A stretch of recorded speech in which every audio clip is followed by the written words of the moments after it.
World కప్ను 600 కోట్ల మంది ప్రజలు వీక్షించే అవకాశం ఉంది. ఇది చరిత్రలో అత్యధికంగా వీక్షించిన ఈవెంట్గా నిలవనుంది. మీరు తెలుసుకోవలసిన సమాచారం అంతా ఇక్కడ ఉంది. ఈ టోర్నమెంట్ ఉత్తర అమెరికాలోని 16 నగరాల్లో జరుగుతుంది. జూన్ 11న మెక్సికో సిటీలో ప్రారంభమై జూలై 19న న్యూజెర్సీలో ఫైనల్తో ముగుస్తుంది.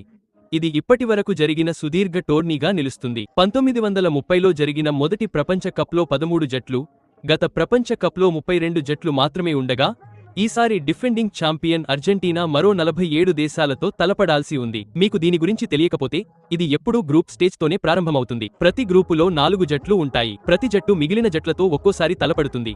మొదటి 32 స్థానాల్లో నిలిచిన దేశాలు నాకౌట్ దశకు చేరుకుంటాయి. ఓడిపోతే టోర్నీ నుంచి నిష్క్రమిస్తారు. ప్రతి మ్యాచ్ 90 నిమిషాల పాటు జరుగుతుంది. ఒకవేళ మ్యాచ్ డ్రా అయితే మరో 30 నిమిషాల అదనపు సమయం ఇస్తారు. అప్పటికీ విజేత నిర్ణయం కాకపోతే పెనాల్టీ కిక్స్ ద్వారా విజేతను నిర్ణయిస్తారు. కానీ ఇప్పటివరకు కేవలం 2 ప్రపంచ కప్లు మాత్రమే అలా నిర్ణయించబడ్డాయి. ఈ టోర్నమెంట్ ప్రతి 4 ఏళ్లకు ఒకసారి మాత్రమే జరుగుతుంది. దీనికోసం అర్హత పోటీలు 3 ఏళ్ల క్రితమే మొదలయ్యాయి. కాబట్టి వరల్డ్ కప్ కంటెంట్ కావాలంటే సబ్స్క్రైబ్ చేసుకోండి. కానీ ఇది చాలా అద్భుతంగా ఉండబోతోంది. వరల్డ్ కప్ను 600 కోట్ల